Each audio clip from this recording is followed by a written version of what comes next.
Hi అండి అందరికీ. ఈరోజు నేను స్పెషల్గా ఒక రెసిపీ చూపిస్తున్నాను. అది చాలా స్పెషల్ రెసిపీ అనమాట. నార్మల్గా అయితే అందరూ పెట్టలేరు, ఇది ఎక్స్పర్ట్స్ అయితే మాత్రమే పెట్టగలరు. అర్థం చేసుకోండి ఎందుకు చెప్తున్నాను. ఇవి వచ్చేసి నార్మల్ అప్పడాలు కాదు, దుంప అప్పడాలు అనమాట. ఇది కొంచెం టైం ప్రాసెస్ పడుతుంది, బట్ చాలా బాగుంటాయి టేస్ట్. వీటిని తక్కువ ఐటమ్స్తోనే చాలా టేస్టీగా అండ్ ఈజీగా తయారు చేశారు మా అమ్మమ్మ గారు. అవి ఎలా తయారు చేశారో ఆవిడ మాటల్లోనే వినేద్దాము, వచ్చేయండి.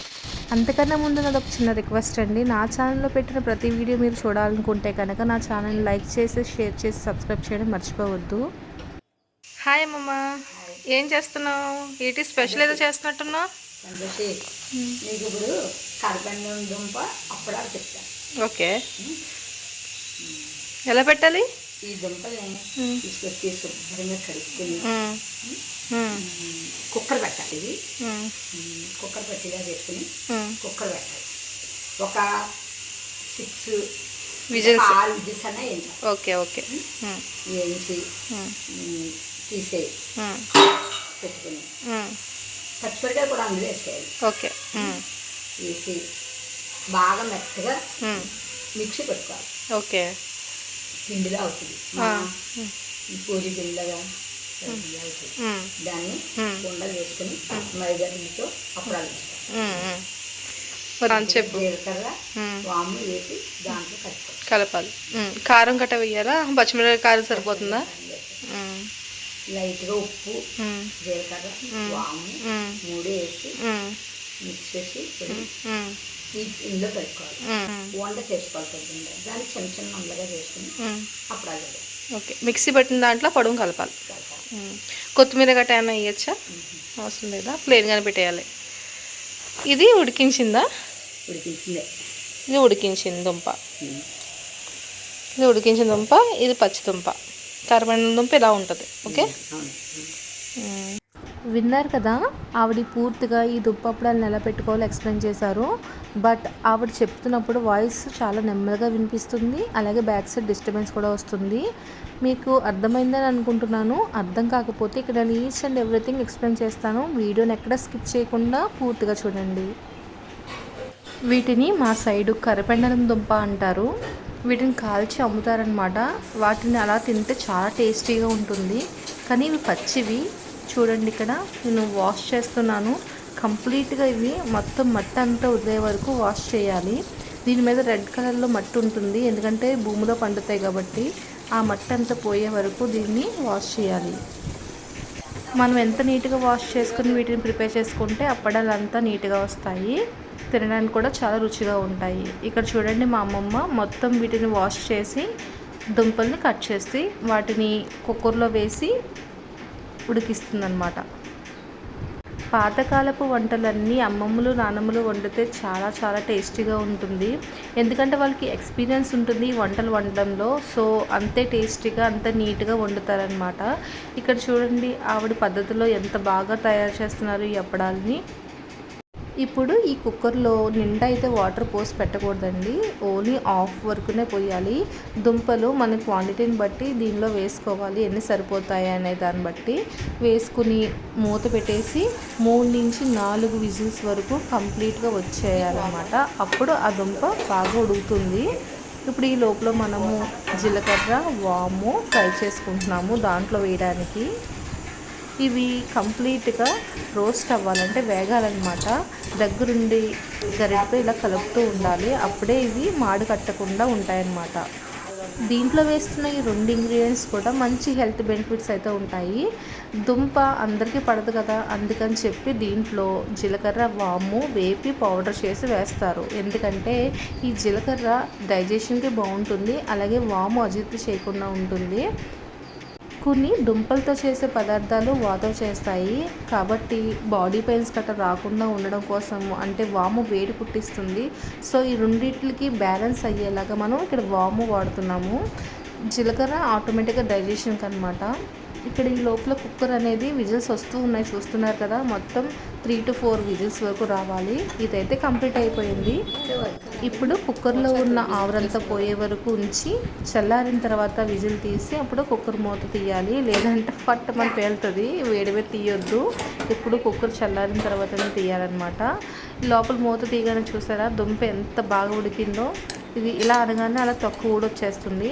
మొత్తం ఇదంతా సెపరేట్గా ఒక ప్లేట్లో తీసి పెట్టుకోవాలన్నమాట. ఇలా మొత్తం దుంపలన్నీ ఇదే ప్రాసెస్లో ఉడికించుకోవాలి. ఈ తొక్కలన్నీ తీసేసి ఈ దుంప నుంచి సెపరేట్ చేసేయాలన్నమాట. ఇప్పుడు మిగిలిన దుంపలను కూడా ఉడకపెట్టుకున్నాము.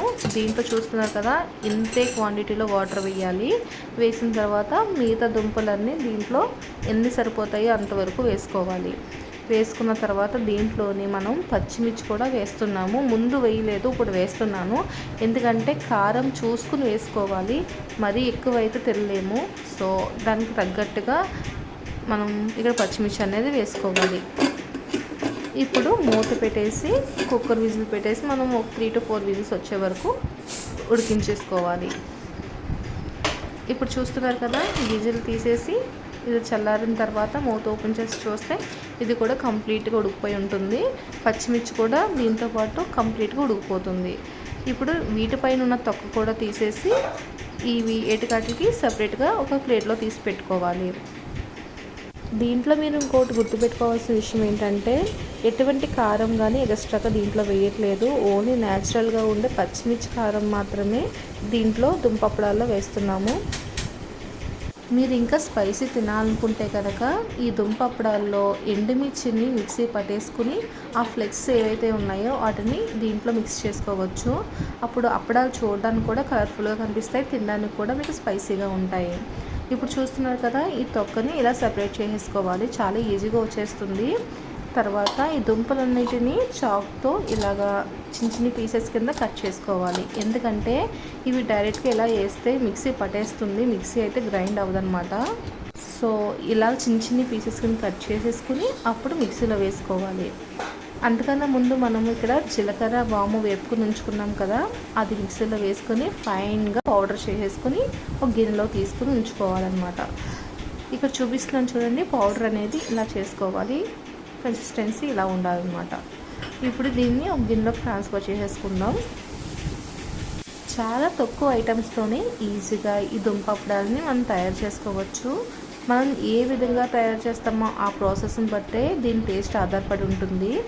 ఇప్పుడు ఈ మిక్సీలోని మనం చిన్న చిన్న ముక్కలు కట్ చేసుకున్నాం కదా, ఆ దుంప ముక్కల్ని దీంట్లో వేయాలి.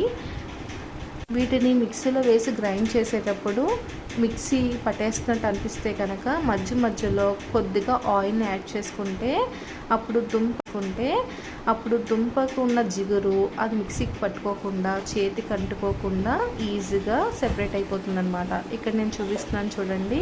ఇలా దుంప ముక్కలను సెకండ్ వాయిలో నేను వేసాను. ఫస్ట్ వాయి నాకైతే అలాగే ఇబ్బంది అయింది. సెకండ్ వాయిలో వేసిన తర్వాత కొంచెం దాంట్లో ఆయిల్ కూడా యాడ్ చేసి అప్పుడు మిక్సీ పట్టాలన్నమాట. చూడండి, ఇదే మాదిరిగా మనం ఆయిల్ యాడ్ చేసుకొని కొద్దిగానే వేయాలి, ఎక్కువ వేయకూడదు. అప్పుడు మిక్సీ పట్టుకుంటే మంచిగా గ్రైండ్ అవుతుంది. అలాగే మనకి చేతి కూడా అంటుకోదు. ఇలా కొంచెం ముద్దగా అయిన తర్వాత ఈ స్టేజ్లో ఉండగానే మనము దుంపప్పడాల్లోకి రుచి సరిపడినంత సాల్ట్ వేసుకోవాలి. ఎందుకంటే లాస్ట్లో వేస్తే ఉప్పు కలవదు. అదే ఇప్పుడు ఈ స్టేజ్లో వేస్తే మనం గ్రైండ్ చేసేటప్పుడే ఉప్పు అంతా ఈ ముద్దకు పడుతుందన్నమాట. సో అది మనకి ఇబ్బంది రాకుండా ఉంటుంది. ఇప్పుడు ఇలా గ్రైండ్ చేసుకున్న ముద్దనంతటిని ఒక గిన్నెలోకి సెపరేట్ చేసి పెట్టేసుకోవాలి.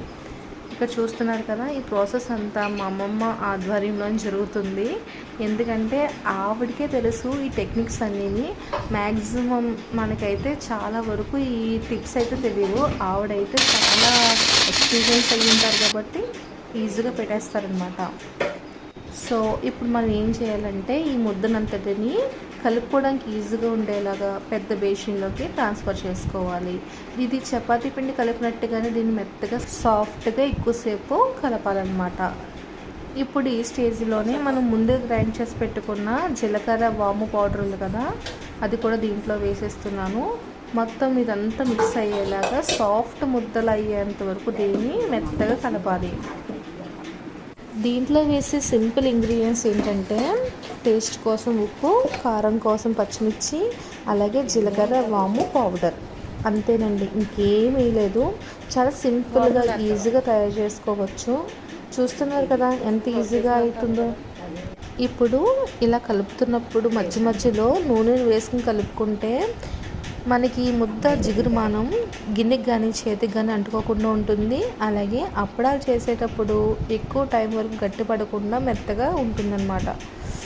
మీరు అప్పడాలు ఎక్కువ పెట్టుకోవాలనుకుంటే కనుక ఇప్పటి వరకు చేసే ప్రాసెస్ అంతా ఒక్క చేతి మీదనే చేయవచ్చు. కానీ ఇప్పటి నుంచి ఉండే ప్రాసెస్ అంతా 2 మనుషులు ఉంటేనే కానీ త్వరగా ఫినిష్ అవ్వన్నమాట. ఇక్కడ చూడండి మీకే అర్థమవుతుంది. ఇప్పుడు మనం కలుపుకున్న పిండి ఏదైతే ఉందో అది ఇలా ముద్ద సెపరేట్గా చేతికి అంటుకోకుండా ఉండాలి.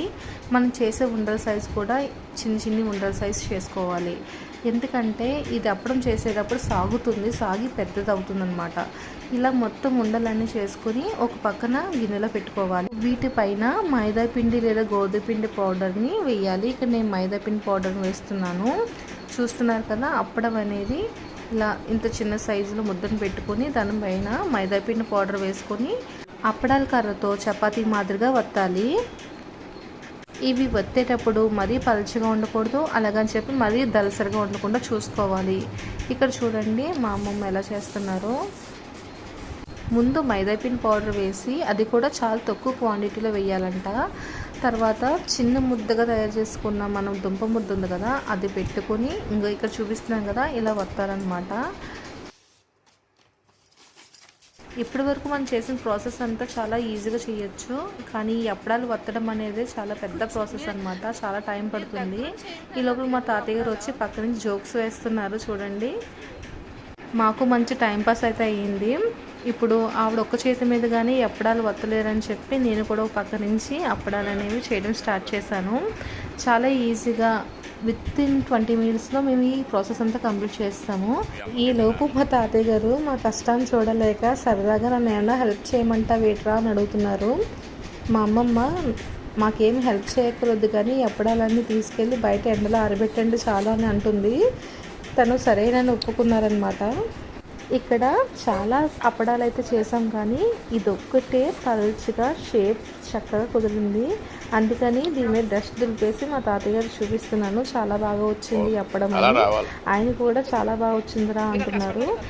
ఇక్కడ ఒప్పుకున్న పని చేయాలి కాబట్టి ఆయన బయట చక్కగా కాటన్ క్లాత్ వేసి దాని మీద అప్పడాలన్నీ ఎండలో ఆరేస్తున్నారన్నమాట. ప్రస్తుతానికి అయితే ఇక్కడ ఎండ లేదు, కాసేపట్లో వస్తుంది అన్నారు. చూస్తున్నారు కదా, కాసేపు అయ్యేసరికి ఎండ అంతా ఇలా వచ్చింది. ఇది 1 or 2 hours ఎండితే సరిపోతుంది. ఎక్కువ టైం ఏమీ అవసరం లేదు, త్వరగానే ఆరిపోతాయి దుంప అప్పడాలు కాబట్టి. ఇక్కడ నేను ఏం చేస్తున్నానంటే ఒక 2 hours తర్వాత వచ్చి అప్పడాలన్నిటినీ బ్యాక్కి టర్న్ చేస్తున్నాను. ఒకవైపున ఆరిపోయినాయి, ఇంకో వైపు ఆరాలి కాబట్టి బ్యాక్ సైడ్కి తిప్పుతున్నాను. ఈ అప్పడాలన్నీ ఎక్కువ ఎండ గట్టి కాసినప్పుడు ఎండబెడితే 2 hours ఈజీగా ఎండిపోతాయి. ఈ అప్పడాలన్నీ కంప్లీట్గా డ్రై అయిన తర్వాత వీటి సౌండ్ మీరే చూడండి ఎలా వస్తున్నాయో.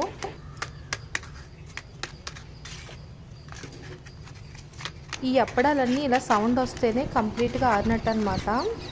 ఇవి ఎక్కువ రోజులు స్టోర్ ఉంటాయి, నూనెలో వేయగానే బాగా వేగుతాయి కూడా. చూడండి ఇక్కడ నేను చూపిస్తున్నాను. ఇలా నూనెలో వేయగానే త్వరగా పొంగదండి. నార్మల్ అప్పడాలు అయితే పొంగుతాయి, ఎందుకంటే సోడా పొడి వేస్తాం కాబట్టి. ఇవి అలా కాదు. ఈ అప్పడాలు ఎప్పుడైతే ఆయిల్లో వేసి డీప్ ఫ్రై చేసుకుంటామో అప్పుడు ఈ ఆయిల్లో ఉన్న బబుల్స్ కంప్లీట్గా ఆగిపోయిన తర్వాత ఈ అప్పడాలను బయట తీసేయాలి, లేదంటే అవి మాడిపోతాయి, టేస్ట్ కూడా బాగోవు. సో ఈ కలర్లో ఈ స్టేజ్లో ఉండగానే అప్పడాలు ఆయిల్లోంచి బయట తీసేయాలి, అప్పుడే వాటి టేస్ట్ చాలా బాగుంటుంది. మీకు ఒకటి చెప్పడం మర్చిపోయాను. కర్రపెండలం దుంప నుంచి, అంటే ఇక్కడ అప్పడాలు తయారు చేసిన దుంప ఏదైతే ఉందో ఆ దుంప నుంచే సగ్గుబియ్యం తయారవుతాయంటండి. సగ్గుబియ్యం మనకి వంటికి చలవ, ఆరోగ్యానికి మంచిది కదా. సో అదేవిధంగా కర్రపెండలంతో చేసిన ఏ పదార్థమైనా సరే ఆరోగ్యానికి చాలా మంచిది. డీప్ ఫ్రైస్ అస్తమానం తినడం మంచిది కాదు, కానీ ఎప్పుడైనా ఒకసారి ఇలా సరదాగా స్నాక్స్ రూపంలో తీసుకుంటే ఏం పర్వాలేదు. పిల్లల నుంచి పెద్దవాళ్ళ వరకు ఏ వయసు వారైనా సరే ఈ అప్పడాలని ఒక్కసారి తింటే చాలు, అస్సలు వదిలిపెట్టరు, అడిగి మరీ తింటారు, అంత టేస్టీగా ఉంటాయి. స్కూల్ నుంచి వచ్చే పిల్లలు కూడా వీటిని స్నాక్స్గా పెట్టచ్చు. ఇక్కడ చూడండి, అప్పడం అనేది గట్టిగా అయితే ఉండదు, చాలా క్రిస్పీగా టేస్టీగా ఉంటుంది. ఒక్కసారి తింటే అస్సలు వదిలిపెట్టరు అనమాట. మీరు కూడా ఈ రెసిపీని ట్రై చేసి ఎలా వచ్చిందో నాకు కామెంట్ చేసి చెప్పండి.